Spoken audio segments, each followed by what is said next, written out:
مالك الملك موسع للعطاء الممدود لا عدد عبد لعطائه ولا أحد حاد لآلائه وهو أعلى أولاد آدم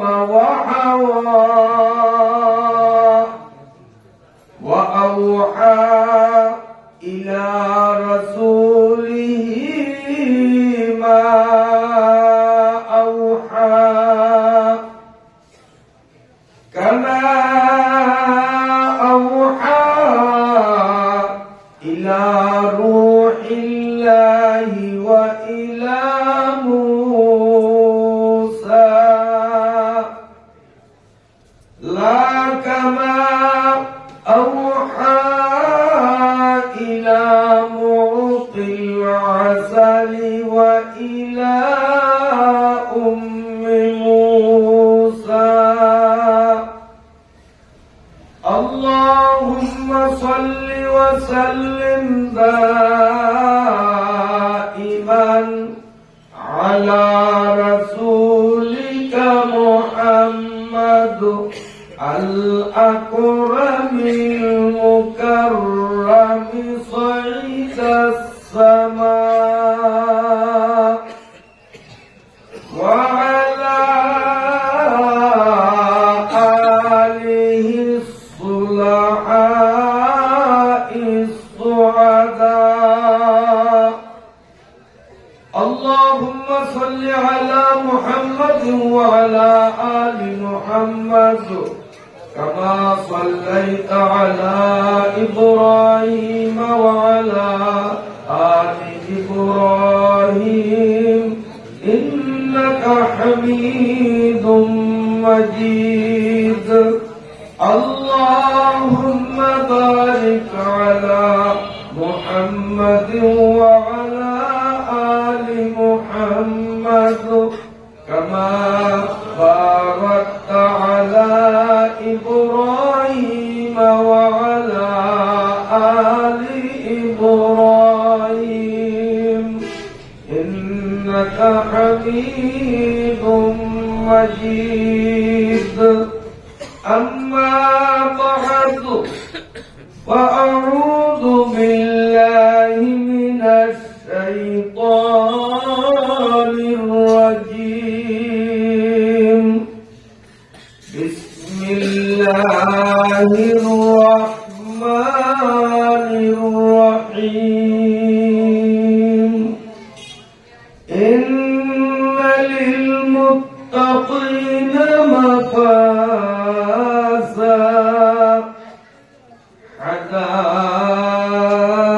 حدائق وأعنابا وكواعب أترابا وكأسا دهاقا لا يسمعون فيها لغوا ولا كذابا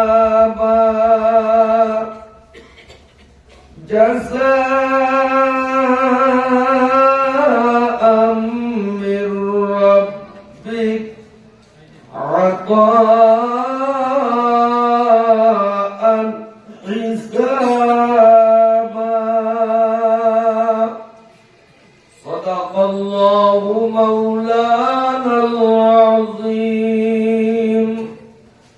وصدق نبينا الأمين ونحن على ذلك لمن الشاهدين পটুয়াখালী জেলার অন্তর্গত মির্জাগঞ্জ সুবিদখালী বাজারস্থ দারুল উলুম হাফিজিয়া নুরানি মাদ্রাসার উদ্যোগে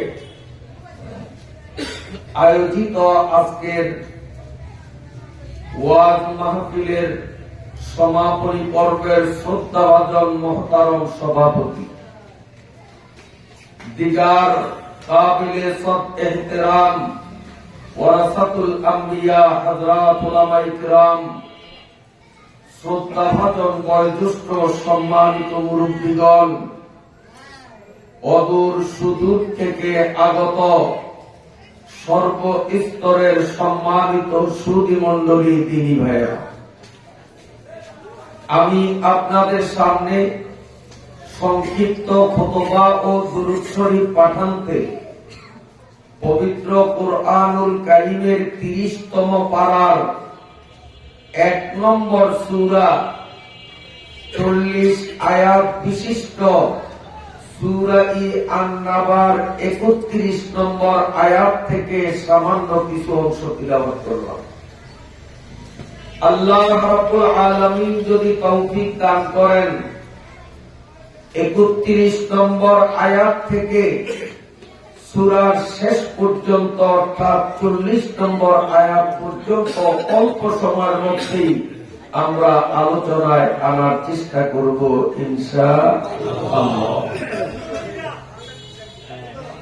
যে মহান রব্বুল আলামিন আমাদেরকে মায়া করে দয়া করে দুনিয়ার সমস্ত ঝামেলা থেকে অবসর করে কিছু সময়ের জন্য কুরআন হাদিসের মজলিসে আসা এবং বসার মতো সুযোগ দিলেন, সেই রব্বুল আলামিনের পাক দরবারে অকপট মনে সশ্রদ্ধ কৃতজ্ঞতা জানাই, বলুন আলহামদুলিল্লাহ। হাদিস শরীফে বর্ণিত, ইউকালু লিসাহিবিল কুরআনি ইকরা ওয়াত্তাকি ফাইন্না মানজিলাতাকা ইলা আখিরি আয়াতিন তাকরাউহা। যার বাংলা অর্থ হলো, কিয়ামতের মাঠে আল্লাহ রাব্বুল আলামিন কুরআন ওয়ালাদেরকে আদেশ করবেন, তোমরা কোরআনের আয়াতগুলো পাঠ করো, এক একটি আয়াত পাঠ করবে, জান্নাতের এক এক তলায় তোমরা উপনীত হবে। ফাইন্না মানজিলাকা ইলা আখিরি আয়াতিন তাকরাউহা। তুমি পড়তে পড়তে যতটি আয়াত পড়তে পারবে, তত নম্বর তলায় তোমার আবাসস্থল। এই হাদিসের ব্যাখ্যায় ফাতহুল মুরাম শরহ ফাইজিল কালাম নামক কিতাবের মধ্যে লিখেছে, আহলে কোরআন বা কোরআন ওয়ালা কারা। কোরআন ওয়ালা বলতে সেই সব মানুষদের উদ্দেশ্য যারা কোরআন শরীফ পড়তে জানে, অর্থ জানে, কোরআন অনুযায়ী কাজও করে, 1 নম্বর। 2 নম্বর, কোরআন ওয়ালা বলতে সেই সব মানুষদেরও বোঝানো হয়েছে যারা কোরআন পড়তে জানে না, কিংবা পড়তে জানে অর্থ জানে না, কিংবা পড়তেও জানে না অর্থও জানে না, আলেমদের মুখ থেকে কোরআনের নির্দেশগুলো ওয়াজ নসিহতের মজলিসের মাধ্যমে, হক্কানি পীর আউলিয়াদের দরবারে অংশগ্রহণের মাধ্যমে, অথবা তাবলীগ জামাতে চিল্লা 3 দিন 10 দিন সময় লাগানোর মাধ্যমে আলেমদের মুখ থেকে কোরআনের যতগুলো বিধান শুনলো, আর এই বিধানগুলি অনুযায়ী নিজের আমলকে পরিচালনা করলো, এই মূর্খ মানুষগুলোও সেদিন কোরআন ওয়ালা হয়ে যাবে। যতটি আয়াতের উপরে একজন মূর্খ মানুষ কোরআন পড়তে জানে না, কিন্তু আলেমদের থেকে কোরআনের বিধান শুনে যতটা আয়াতের বিধানের উপরে তার আমল হলো, কিয়ামতের ময়দানে আল্লাহ রাব্বুল আলামিন ততটা আয়াতের হাফেজ তাকে বানিয়ে দিবেন। সেই আমলদার মূর্খ মানুষটা অনায়াসে কোরআনের আয়াতগুলো তিলাওয়াত করবে, এক এক আয়াত তিলাওয়াত করবে, আর এক এক তলার উপরে উন্নীত। পক্ষান্তরে কোন একজন হাফেজে কোরআন রমজানের তারাবিতে পুরা কোরআন শরীফ খতম দিতে পারে বিনা লোকমায়, কিন্তু কোরআন অনুযায়ী তার আমল দুরুস্ত হয়নি। কোরআন পড়তে জানে, কোরআনের অর্থ বোঝে, কিন্তু কোরআন অনুপাতে আমল করলো না। এই হাফেজ কিয়ামতের ময়দানে যখন উঠবে, কোরআনের একটা অক্ষর তার স্মরণে থাকবে না। আল্লাহ রাব্বুল আলামিন যখন আমাকে আপনাকে দয়া করে মায়া করে কোরআনের মজলিসে এনেছেন, আমরা কোরআনের আলোকে যেসব আলোচনা শুনবো, আমলের নিয়তে বলবো, আমলের নিয়তে শুনবো, একমত হতে পারি? সবাই একমত হতে পারি? আল্লাহ তাআলা আমাকেও তৌফিক দান করুন, আপনাদেরও তৌফিক দান করুন। মুহতারাম হাজিরিন, আমি যে আয়াতে কারিমা সূরাতু আন-নাবার 31 নম্বর আয়াত থেকে তিলাওয়াত করলাম, প্রথমেই তিলাওয়াতকৃত আয়াতগুলোর শাব্দিক বাংলা অনুবাদ। ইন্নালিল মুত্তাকিনা মাফাজা, নিশ্চয়ই মুত্তাকিনদের জন্য রয়েছে চূড়ান্ত সফলতা। হাদাইকা ওয়া আ'নাবা, ঘন বৃক্ষ সন্নিবেশিত বাগান রাজি ও আঙ্গুর বৃক্ষ। ওয়া কাওয়াইবা আতরাবা, এবং সমবয়সী নবযৌবনা নারী। ওয়া কাআসাবিহা, এবং পরিপূর্ণ পাত্র, পানপত্র। লা ইয়াসমাউনা ফিহা লাগওয়ান ওয়ালা কিযাবা, কথায় তারা অনর্থক কিংবা মিথ্যা কথা শুনতে পাবে না।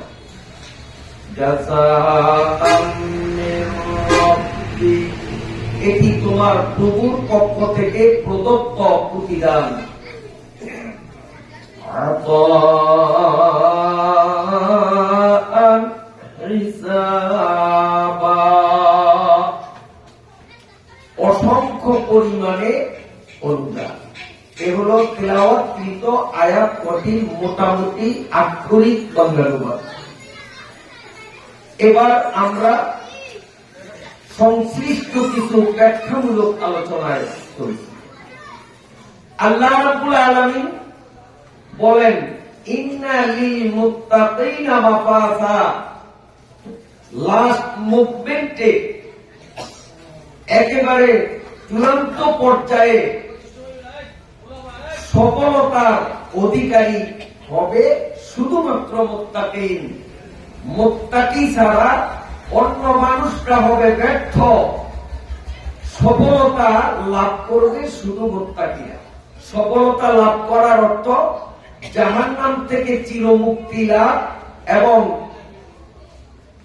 চিরকালের জন্য শান্তিপূর্ণ জান্নাতের মালিক হওয়া। এই জান্নাতের মালিক কেবলমাত্র এক শ্রেণীর মানুষ হবে, যারা কোরআনের ভাষ্য মতে নিজেদেরকে মুত্তাকির অন্তর্ভুক্ত করবে।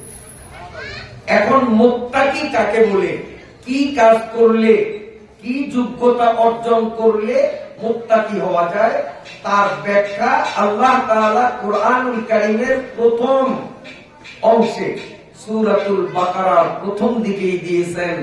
হাতে গোনা কয়েকটা কাজ যে ব্যক্তি করবে, চাই সে আলেম হোক, চাই সে মূর্খ হোক, চাই সে জেনারেল শিক্ষায় শিক্ষিত হোক, জেলে, চাষি, তাঁতি, ব্যবসায়ী, যাই হোক না কেন, হাতে গোনা সীমিত কয়টি কাজ যে করবে, কোরআনের ভাষ্য মতে সেই হবে মুত্তাকি। তার জন্যই সফলতা জান্নাতের মালিক হবে। সেই কাজগুলো কি? 1 নম্বর, আল্লাযীনা ইউমিনুনা বিল গায়ব, না দেখে আল্লাহ রাব্বুল আলামিনের উপর পূর্ণ বিশ্বাস স্থাপন করা। এক আল্লাহ ভিন্ন অন্য কোন আল্লাহ নেই, এই কথা মনে প্রাণে মেনে নেওয়া মুত্তাকি হওয়ার জন্য প্রথম শর্ত। 1 নম্বর। আল্লাহর শুকরিয়া, আজকে আমরা পৃথিবীতে যত মুসলমান রয়েছি 1 নম্বর সবার মধ্যেই কমবেশ আছে। কারণ আমরা নামাজি, বেনামাজি, বেপরদা, সুদখোর, ঘুষখোর যাই বলেন না কেন, প্রতিটি মুসলমানই তো বলে লা ইলাহা ইল্লাল্লাহ মুহাম্মাদুর রাসূলুল্লাহ। এই কালেমা শুধু নামাজিরা পড়ে, বেনামাজিরা তো পড়ে না, পড়ে না। তাহলে মুত্তাকি হওয়ার জন্য যে 5টা বিশেষ স্বতন্ত্র বৈশিষ্ট্যের প্রয়োজন, তার মধ্যে 1 নম্বর এক আল্লাহতে বিশ্বাসী হওয়া। 1 নম্বরে আমরা সবাই রয়েছি, বলুন আলহামদুলিল্লাহ। আসুন 2 নম্বর, ওয়ায়ুকিমুনাস সালাহ। 2 নম্বর, নিয়মিত প্রতিদিন 5 বেলা নামাজ যথারীতি আদায় করা। এখানেই যত গণ্ডগোল। কালেমা পড়নেওয়ালা মুসলমান মুত্তাকির প্রথম ধাপে পদার্পণ করলাম, কিন্তু দ্বিতীয় ধাপেই আমরা অনেকে ঝরে গেলাম। সিংহবাদ মুসলমান নামাজ পড়ে না। বাস্তবতার দিকে লক্ষ্য করলে আমরা দেখব অনেক বুড়ো মানুষ বয় বৃদ্ধির কারণে, দুর্বলতা জনিত কারণে লাঠির উপর ভর করে করেও হাফ কিলোমিটার দূর থেকে এসে তাকবীরুল্লাহর সাথে নামাজ পড়ে। আবার এমনও দেখা যায় সকাল থেকে নিয়ে সোয়া 1টা পর্যন্ত মসজিদ ঘরের মধ্যেই কাজ করছে। যুবক মানুষ ওয়ারিংয়ের কাজ করছে, রঙের কাজ করছে, টাইলস লাগানোর কাজ করে ইত্যাদি। সকাল থেকে নিয়ে সোয়া 1টা পর্যন্ত মসজিদ ঘরের ভেতরে কাজ করছে, কিন্তু সোয়া 1টা যখন বাজে মুসল্লিরা মসজিদে ঢুকতে লাগলো, ওই কপাল পোড়া মসজিদ থেকে বের হয়ে বিড়ির মাথায় আগুন দিয়ে হোটেলে চলে যায়। মুত্তাকি হওয়ার জন্য 5টা বৈশিষ্ট্যের 1 নম্বর কলেমা আমরা সবাই পড়েছি। 2 নম্বর কাজ হলো 5 ওয়াক্ত নামাজ আমাদেরকে আদায় করতে হবে। যদি আমরা জাহান্নাম থেকে চিরমুক্তি লাভ এবং শান্তির নিকেতন জান্নাতের মালিক হতে চাই, তাহলে নামাজের বিকল্প নাই। আসসালাতু মিফতাহুল জান্নাহ, জান্নাতের গেট খোলার চাবি হলো নামাজ। যে নামাজ পড়বে না তার জান্নাতের তালাও খুলবে না। 1 নম্বরে ঈমান, 2 নম্বরে নামাজ, 3 নম্বর হলো মিম্মা রাযাকনাহুম ইউনফিকুন। আল্লাহ বলেন, আমি যে সম্পদ অর্থ করি তোমাকে দান করলাম, ওখান থেকে কিছু কিছু আমার সন্তুষ্টি লাভের নিমিত্তে ইসলামের খিদমতে তুমি বিলিয়ে দাও, দান করো। 1 নম্বরে ঈমান, 2 নম্বরে নামাজ, 3 নম্বরে দান খয়রাত, 4 নম্বর হলো ওয়াল্লাযীনা ইউমিনুনা বিমা উনজিলা ইলাইকা ওয়া মা উনজিলা মিন ক্বাবলিক। 4 নম্বর আল্লাহ পাকের কিতাব কোরআনকে বিশ্বাস করা, কোরআন অনুযায়ী আমল করা। আর কোরআনের আগে আসমানি কিতাব আল্লাহ যতগুলো নাযিল করেছেন সেগুলোকে শুধু আসমানি কিতাব হিসাবে বিশ্বাস করা, কিন্তু ওই কিতাবের বিধান মতো আমল না করা। আমল চলবে শুধু আবার বলছি 1 নম্বর ঈমান, মুত্তাকি হওয়ার জন্য 1 নম্বর ঈমান, মুত্তাকি হওয়ার জন্য 2 নম্বর 5 ওয়াক্ত নামাজ, মুত্তাকি হওয়ার জন্য 3 নম্বর কাজ হলো আল্লাহর রাস্তায় দান খয়রাত করা, মুত্তাকি হওয়ার জন্য 4 নম্বর কর্মসূচি হলো আল্লাহর কিতাবের প্রতি বিশ্বাস স্থাপন করা, 5 নম্বর হলো আখিরাতের উপর পূর্ণ বিশ্বাস করা। দুনিয়া সীমিত হায়াতের পরে এক অসীম হায়াতের সূচনা ঘটবে, যেই জীবনের শুরু আছে শেষ নাই। মৌত কো সুন জায়েগা ফি ইখতিতামে জিন্দেগি, দর হাকিকত মৌত হ্যায় সুবহে দাওয়ামে জিন্দেগি। মৃত্যুকে আমরা অনেকে জীবনের শেষ মনে করি, আসলে মৃত্যু জীবনের শেষ নয়। মৃত্যু হলো এমন এক অনন্ত জীবনের সূচনা, যেই জীবনের শুরু আছে শেষ না। শান্তি তো শান্তি, অশান্তি তো অশান্তি, যার কোনো পরিসংখ্যান দেওয়া সম্ভব নয়।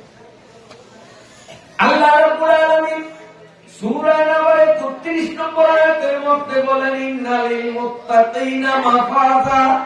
সূরা বাকারার প্রথম দিকে বর্ণিত 5টা গুণে গুণান্বিত নারী পুরুষ, ব্যবসায়ী, জেলে, চাষী, দিনমজুর, আলেম, পাবলিক, যে কোনো লোক 5টা বৈশিষ্ট্য নিজের মধ্যে অর্জন করবে, সে মুত্তাকি হবে। আমি আল্লাহ নিশ্চয়তা দিয়ে বললাম, সেই মুত্তাকির জন্য জান্নাত অপেক্ষমান। এই জান্নাতটা কেমন হবে কিঞ্চিত বর্ণনা আল্লাহ এখানে দিয়ে বলতেছেন।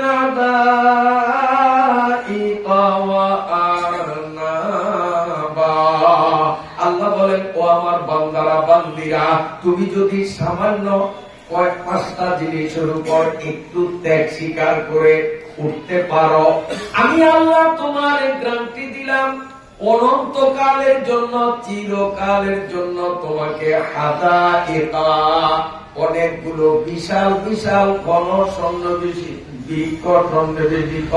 বাগান দেব।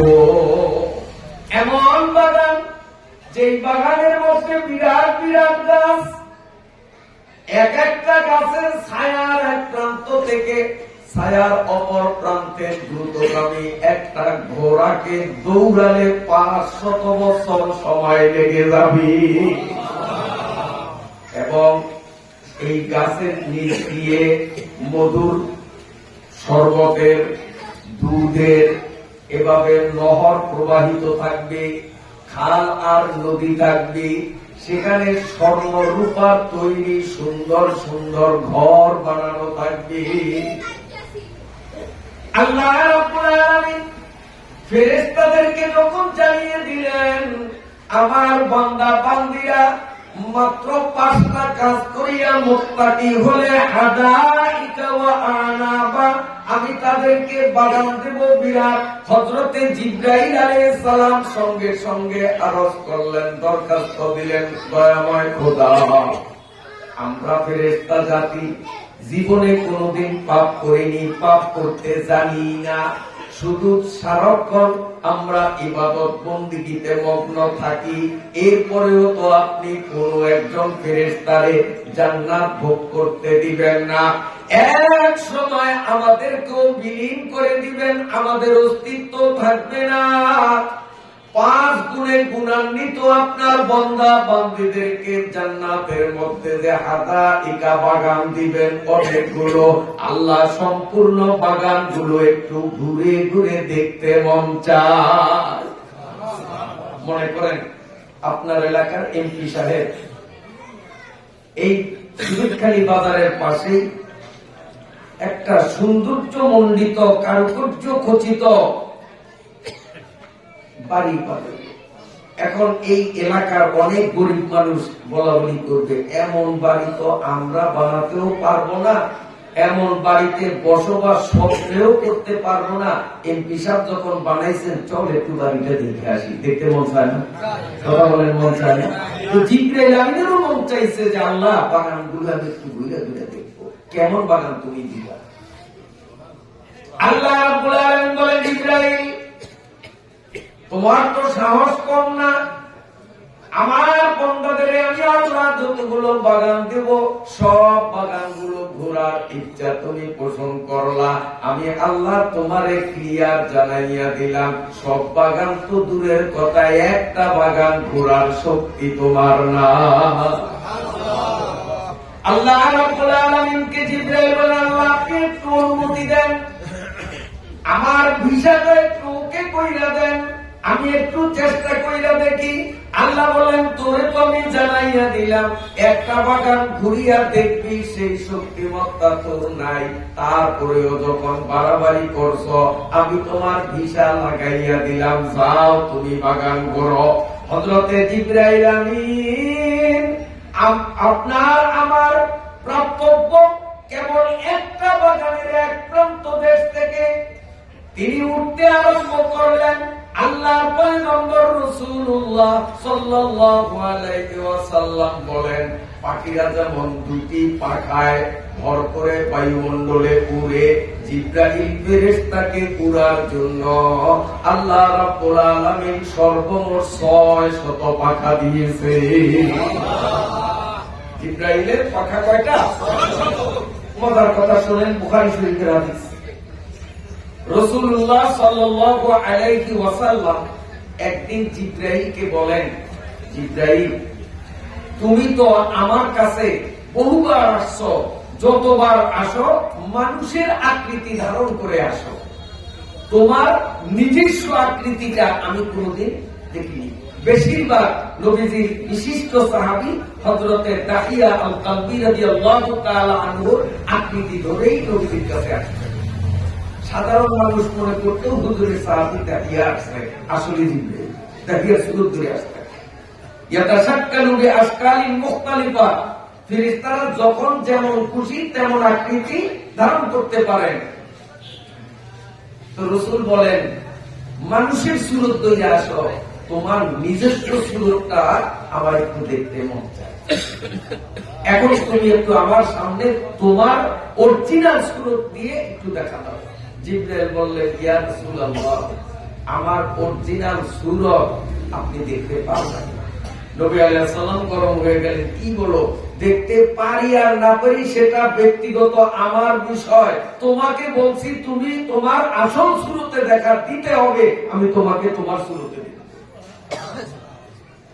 জিবরাইল উপায়ন্ত না পেয়ে বললেন, তখনও জিবরাইল মানবীয় আকৃতিতে দাহিয়া গম্ভীর সুরতে।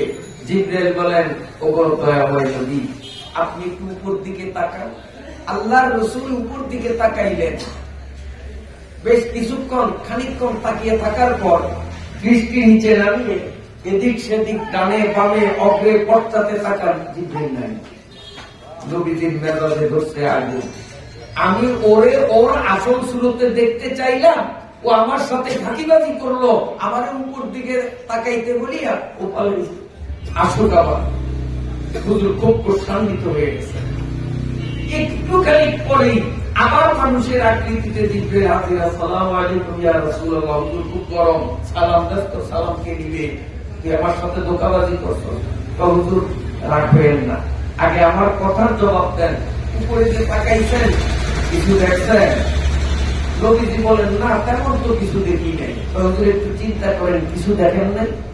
হুজুর বললেন, হ্যাঁ দেখছি যে সকাল থেকে আজকে সারাটা দিন আকাশ ছিল মেঘশূন্য, প্রখর রৌদ্র পৃথিবীর পৃষ্ঠে পড়ছে, কিন্তু আমি যখন উপরে তাকাইলাম আকস্মিক সম্পূর্ণ আকাশ মেঘাচ্ছন্ন হয়ে গেছে, সূর্যের কিরণ আর মাটিতে পড়ছে না অল্প সময়, এরপরে আবার দেখি এখন ক্লিয়ার হয়ে গেছে, রোদ পড়তেছে, এর বাইরে তো কিছু দেখি নাই। জিবরাইল ফেরেশতা বলেন, ইয়া রাসূলুল্লাহ আল্লাহ রাব্বুল আলামিন আমি জিবরাইলকে উড়ার জন্য আমার শরীরের মধ্যে সর্বমোট 600 পাখা দিয়েছেন। এই 600 পাখার যে কোনো একটা পাখা আমি এভাবে সঞ্চালন করলে সেকেন্ডের মধ্যে 300 বছরের পথ অতিক্রম করতে পারি।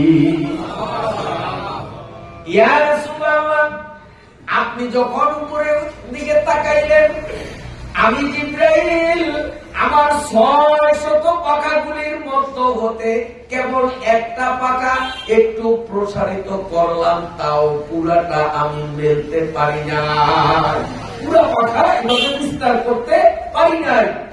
সমস্ত পৃথিবীর উপর আমি যখন এভাবে পাখা বললাম, এই পৃথিবীর উপর আমার একটা পাখাই আটে না, একটা পাখার জায়গা নাই, আর বাকি পাখাগুলো আমি কোথায় প্রসারিত করব?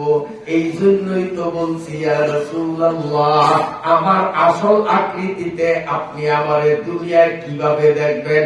একটা পাখা প্রসার করার জায়গাই তো দুনিয়ায় না। ফেরেশতা বড় না ছোট? কত বড়, কল্পনাই তো করা যায় না, কল্পনাই করা যায় না। হযরত জিবরাইল আলাইহিস সালাম ওই আপনার আমার প্রাপ্য জান্নাতের একটা বাগানের কিনারা থেকে 600 পাখা নেড়ে নেড়ে উঠতে আরম্ভ করলেন। উঠতে উঠতে উঠতে উঠতে অব্যাহত গতিতে 70,000 বছর চলে গেল। কয়দিন? মাঝখানে চা খাইছি কয়বার? চা খাওয়া লাগে।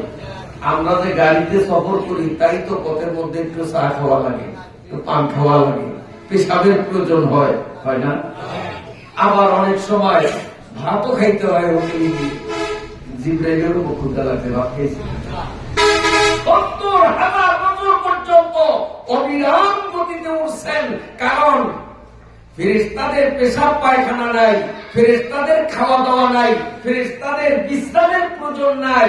70,000 বছর পর্যন্ত উড়লেন। বুখারী শরীফের রওয়ায়াত, 70,000 বছর উড়ার পরে একটা ফলদার বৃক্ষের ছায়াতলে বসলেন, আরজ করলেন, দয়াময় খোদা, আমার একটা পাখা নাড়া দিলেই 300 বছরের দূরত্বে আমি চলে যাই। এমন গতি সম্পন্ন শক্তি সমৃদ্ধ 600 পাখা নেড়ে নেড়ে 70,000 বছর পর্যন্ত উড়লাম। বাগানের ওই কিনারা এখনো নজরে পড়ে না। আল্লাহ, আমি জানতে চাই আর কতটুকু পথ অতিক্রম করলে বাগানের ওই পাশে যেতে পারি? আর রাস্তা কতদূর? আল্লাহ রাব্বুল আলামিন বললেন, জিবরাইল, এই যে 70,000 বছর পর্যন্ত উড়লা, পিলার কয়টা পেয়েছো? জমিনে পিলার আছে কি আপনাদের দেশে? পিলার আছে না? কয়টা পিলার পেয়েছো? জিবরাইল কামাবুত মাত্র 2টা পিলার। আল্লাহ রাব্বুল আলামিন বললেন, জিবরাইল, মাত্র তুমি 70,000 বছর সময় ধরে উঠতে উঠতে 2টা পিলার পার হয়েছ, এখনো সামনে লক্ষ লক্ষ পিলার পার হলে তারপরে বাগানের ওই কিনারায় যেতে পারবা। সঙ্গে সঙ্গে জিবরাইল আলাইহিস সালাতু ওয়াস সালাম সিজদায় অবনত মস্তক হয়ে লুটিয়ে পড়লেন আর আরজ করলেন, মাবুদ গো, আপনি যখন বলেছেন আমার শক্তি নাই, আমি শতভাগ বিশ্বাসী ছিলাম যে আসলেই আমার শক্তি নাই, তারপরেও আমি একটু চেষ্টা করে শেষমেশ ব্যর্থই হয়ে গেলাম। সুবহানাল্লাহ, সুবহানাল্লাহ, সুবহানাল্লাহ।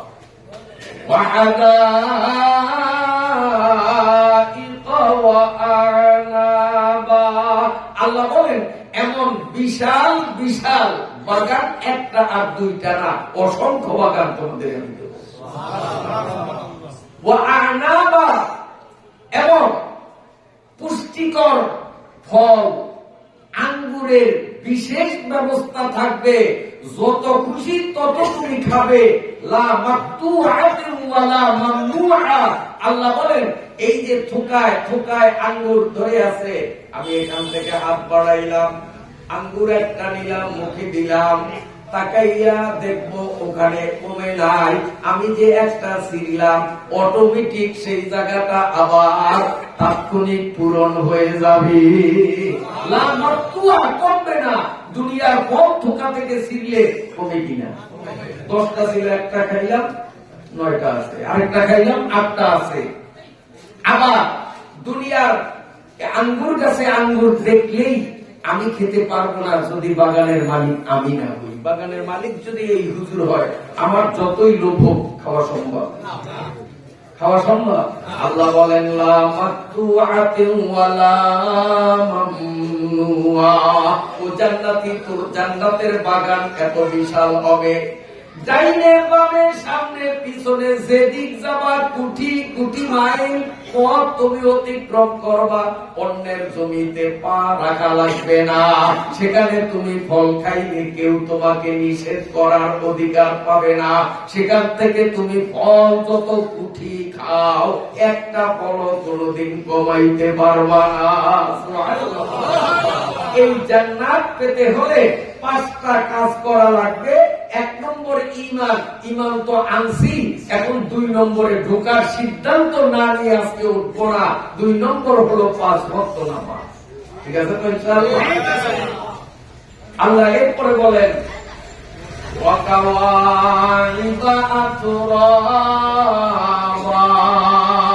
আল্লাহ বলেন ও জান্নাতীরে, এই জান্নাতের বিশাল বিশাল ধারণাতীত বাগানগুলোর মধ্যে অসংখ্য পরিমাণের পুষ্টিকর ফল ফলাদি বক্ষণ করবা, খুব আরাম করবা। কিন্তু আমি আল্লাহ জানি তোমাদের মধ্যে দুনিয়াতে সেক্স পাওয়ার যা, জান্নাতের মধ্যে যখন ঢুকবা তার চেয়ে 1000 গুণ সেক্স পাওয়ার তোমাদের শরীরে আমি দেব। ওখানে যদি তোমার বিছানার সঙ্গী না হয়, তাহলে জান্নাতের মধ্যে তোমার মনে শান্তি আসবে না। এই জন্য আমি আল্লাহর ঘোষণা ওয়াকাওয়াইবা তুরাবা বেস্তাদা কে আজারে নাবাসুদ বেস্তাদা কে আজারে নাবাসুদ কাসে রাবা কাসে কারে নাবাসুদ ওয়ালাকুম ফিহা মা তাশতাহি আনফুসুকুম। আল্লাহ আল্লাহ, মনে যা চায় তাই সেখানে পূরণ হবে, তার নামই হলো জান্নাত। শুধু মনে কল্পনা করলেই সেটা বাস্তবায়ন হয়ে যাবে, মুখে বলা লাগবে না। যখনই আমরা কোনো কিছুর জন্য, কোনো কিছু উপভোগ করার জন্য মনে ইচ্ছা জাগ্রত হবে, সাথে সাথে আল্লাহ রাব্বুল আলামিন আমাকে আপনাকে নাম ধরে ডেকে ডেকে বলবেন, এ আমার বান্দারে শোন, মাত্র 30, 40, 50 বছর এই সীমিত সময়ের মধ্যে দুনিয়ারে কষ্ট মনে করো নাই। আমি আল্লাহর মন ঝুঁকাইয়া রোজা রাখছো, নামাজ পড়ছো, পর্দা করছো, হক হালালি মতো ব্যবসা বাণিজ্য করছো। আমি আল্লাহর মন ঝুঁকাইয়া তুমি মাত্র কয়টা বছর দুনিয়াতে কাটাইয়া দিছ। এখন থেকে আমি আল্লাহ প্রতিশ্রুতিবদ্ধ, চিরকালের জন্য তোমার মন ঝুঁকাইয়া আমি আল্লাহ চলবো। তোমার মন চাইছে, এটা মুখ দিয়ে বলা লাগবে না, তোমার মনে কল্পনা আসিল মাত্র, আমি আল্লাহর কুদরতি কম্পিউটারে সেটা প্রিন্ট হয়ে গেছে, তোমার মুখে বলা লাগবে না। তুমি যেটা অন্তরে কল্পনা করছো, আমি আল্লাহ সেকেন্ডের মধ্যে তোমার সামনে সেটা বাস্তবায়ন করি। আমি জান্নাতে এই বিশাল বিশাল বাগানের অসংখ্য পরিমাণের রকমারি সুস্বাদু ও পুষ্টিকর খাবারগুলো খাওয়ার পর যখন আমরা বিশ্রামের বিছানায় যাব, সেখানে জীবন সঙ্গিনীর অবিদ্যমান থাকাটা আমাদের জন্য কষ্টকর হতে পারে। তাই আল্লাহ রাব্বুল আলামিন আমাদেরকে জানাইয়া দিলেন ওয়াকাওয়াইবা আতরাবা। কাওয়াইব অর্থ হলো নব যৌবন প্রাপ্তা মেয়ে। ওয়াকাওয়াইবা কাইবাতুনের বহু বছর, কাইবাতুন এমন মেয়ে যে নতুন সাবালেক হইছে, ইনটেক, এখনো কোন পুরুষ তারে স্পর্শ করে না। আতরাবা বয়সের দিক দিয়েও সমতা থাকবে, অর্থাৎ যেই মানুষ যেই বয়সে পৃথিবীতে মৃত্যুবরণ করবে হাসরের মাঠে ওই বয়সী হয়েই উঠবে। যেমন আমার বয়স চলে এখন 70, আল্লাহ না করুক খোদা না খাস্তা, এখন যদি আমি মারা যাই তো হাসরের মাঠে ঠিক এই ভেসে 70 বছরের বুড়িয়া হয়ে উঠবো। আপনার বয়স কত? 50।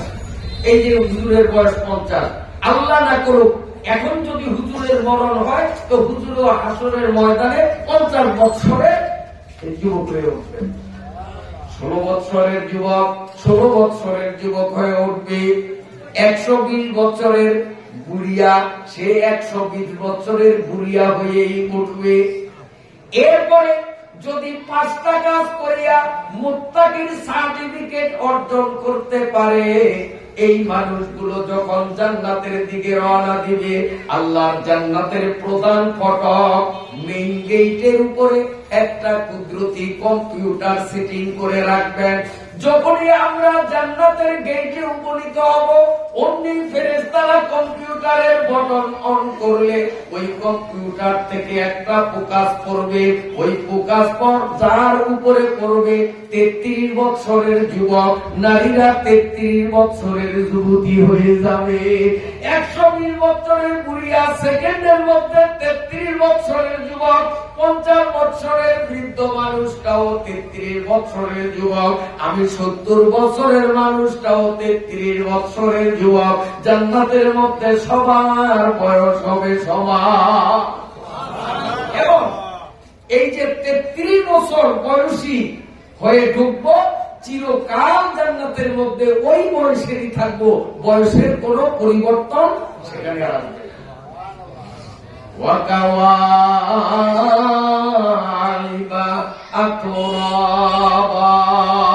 তাফসীরের কিতাবের মধ্যে লেখে এই জান্নাতের মধ্যে আল্লাহ যে স্ত্রীদের দিবেন হুর, তাদের বলা হয় হুর বলা হয়। এই হুরদের সঙ্গে জান্নাতি পুরুষরা যখন তাদের মনস্কামনা পূরণের জন্য মিলিত হবে, দুনিয়ার মিলন মাত্র কয়েক মিনিটেই শেষ, কিন্তু জান্নাতে এক মিলনে কম পক্ষে সময় লাগবে 40 বছর। শুধু মজার মজা, শান্তি আর শান্তি, কাম মাত্র 5টা। 1 নম্বরে ঈমান, 2 নম্বরে 5 ওয়াক্ত নামাজ, 3 নম্বরে তৌফিক অনুপাতে দান খয়রাত, 4 নম্বরে আল্লাহর আসমানি কিতাবকে মনে প্রাণে বিশ্বাস করা, 5 নম্বরে আখিরাত আছে এটি বিশ্বাস করা। 5টা কাজ কঠিন না সহজ? সহজ সহজ। যদি 5000 কাজ দিতেন তো কঠিন বলতো যে তুগলি কেমনে করে, কাম দিচ্ছেন মাত্র কয়টা?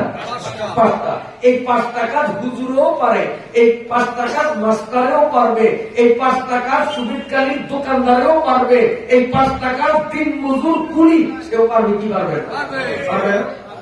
বহু রিক্সাওয়ালা আছে, আল্লাহ যখনই রাস্তা দিয়ে প্যাসেঞ্জার নিয়ে যায় আর মসজিদে একামত শুরু হয়ে যায়, অমনি প্যাসেঞ্জারকে বলে ভাই একামত শুরু হয়েছে, আসেন আমিও নামাজ পড়ি আপনিও নামাজ পড়েন।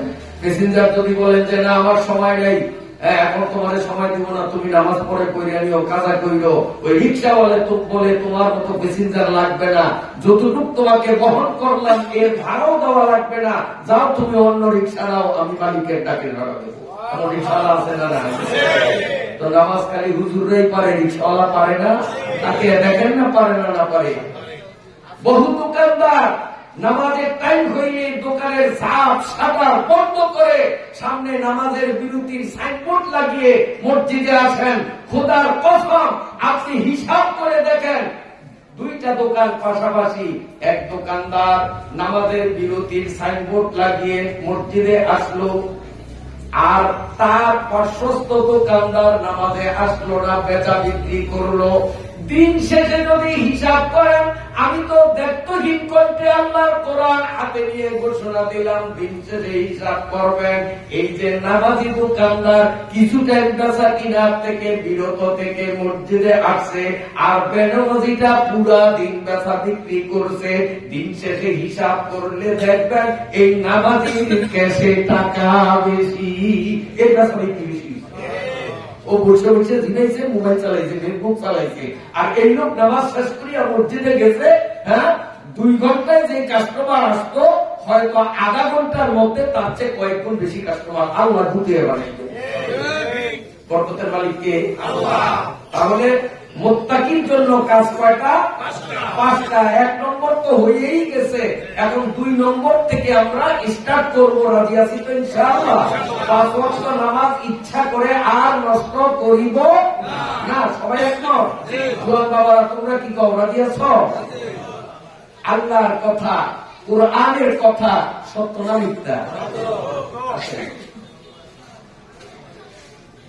ওয়াকাআসান দিহাকা, জান্নাতের মধ্যে আল্লাহ তাআলা আমাদেরকে পান করার জন্য রকমারি শরবত দিবেন, তাও বড় বড় পাত্র ভরা, কম দিবেন। একেবারে যে কম পাবে তাকেই দেওয়া হবে 1,40,000 গ্লাস শরবত। শরবত কয় গ্লাস? জান্নাতে ঢুকলে প্রথম আপ্যায়নে 1,40,000 গ্লাস শরবত পরিবেশন করা হবে।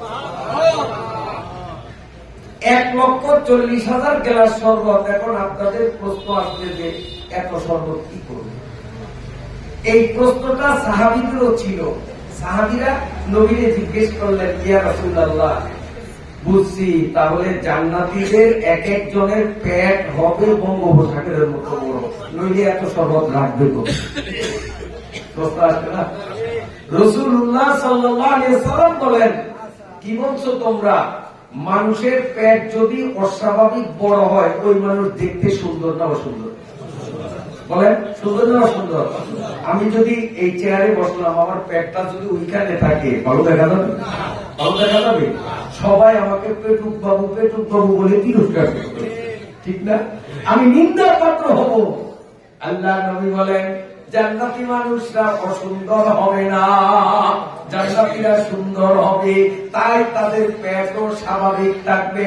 সাহাবীরা প্রশ্ন করলেন, ইয়া রাসূলুল্লাহ, পেট যদি ছোট স্বাভাবিক থাকে, এত শরবত কোথায় রাখবে, কি করবে?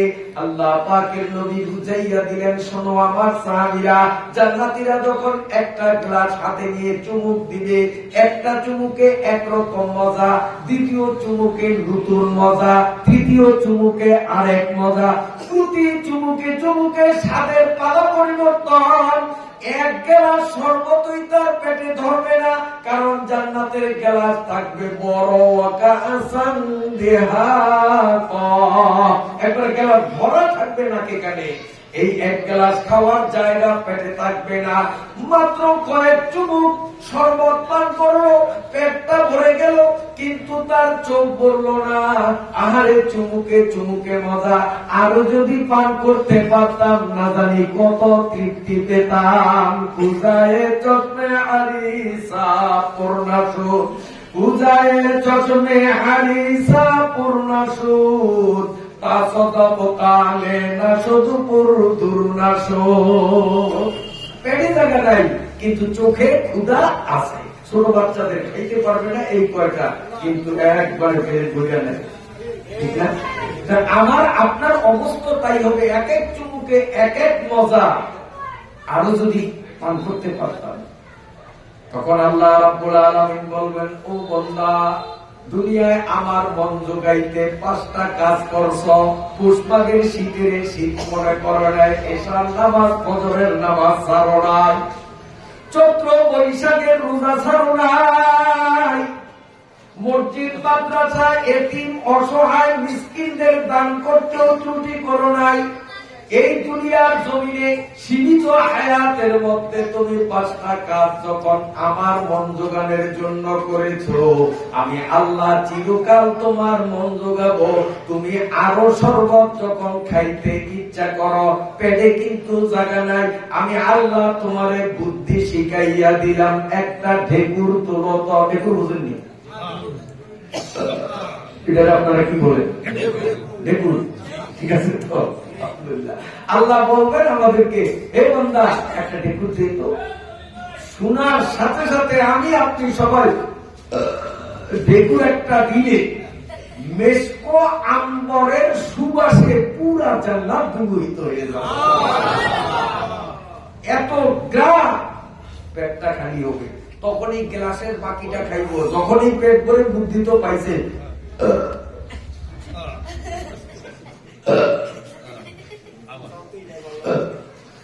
1,40,000 তো দূরের কথা, অসংখ্য গ্লাস দিলেও খাইতেও সমস্যা আছে, কোন সমস্যা বুদ্ধি তো আছে। দেখুন দিবে পেট খালি, দেখুন দিবে পেট খালি, পেশাবো নাই পায়খানাও নাই জান্নাতের মধ্যে। আল্লাহ আল্লাহ বলেন লা ইয়াসমাউনা ফিহা লাগওয়ান ওয়ালা কিযাবা। জান্নাতের পরিবেশ একেবারে পরিচ্ছন্ন, পরিষ্কার, নির্মল। সেখানে গালিগুলাজ নাই, সেখানে অনর্থক কথা নাই, সেখানে মিথ্যা নাই। দুনিয়াতেও নাই মনে করে। আপনাকে সমুদ্রের বাজারে নেই, কেমন একটু উদাহরণ না দিলে হয় না। যেমন আপনি আপনার পুরানো বন্ধু কাপড়ের ব্যবসা করে মনে করেন আবার কাপড়ের দোকানদার আবার এমনি একটা কাল্পনিক উদাহরণ দিচ্ছি আমি, যে মনে করেন আপনার পুরাতন বন্ধু সুবেদকারীতে কাপড়ের ব্যবসা করে, আপনি তার দোকানে গেলেন, ভাই তোর বাড়ির একটা শাড়ি লাগে। সাথে সাথে উনি শাড়ি দিলেন, আপনার পছন্দ হয়েছে, দাম কত? উনি তো আমার কিনা হইল 850 টাকা। আমি তো মোকামে যাব, টাকার দরকার আছে, যাক তুমি 50 টাকা কম দাও। আমার সামান থেকেও মূলধন থেকেও ডেমারিজ দিয়া লোকসান দিয়া তোমার দিব। তুমি আমার পুরানো বন্ধু, 850 টাকা আমার কেনা, এরপরে এর মধ্যে খরচ আছে, সেইটা না নাই ধরলাম, তুমি 800 টাকাই দাও। আপনি খুব খুশি, বন্ধুর দোকানে এসে খুব জিতলাম, লাভ হয়েছে। উনি ওনার কেনা দামের থেকেও কম রাখছে। আপনি খুশিতে কাপড় নিয়ে বাড়িতে রওনা দিলেন, 10 হাত যাইতে না যাইতে কর্মচারী শ্রোতা বলেন না, যে দোকানদার হিসাব থেকে কি বলেন, এই শ্রোতাটা কত ব্যবসা হয়েছে। জনাব শ্রোতা লওয়া লাগবো না, আমার তো দাঁত মুখাস্ত আছে, 250 টাকা ব্যবসা হয়েছে। 50 টাকা লোকসান দিলে যদি 250 টাকা ব্যবসা হয়, তো ব্যবসা করলে কি হইতো? এরকম অসৎ ব্যবসায়ী আপনাদের এই বাজারে নাই। আল্লাহ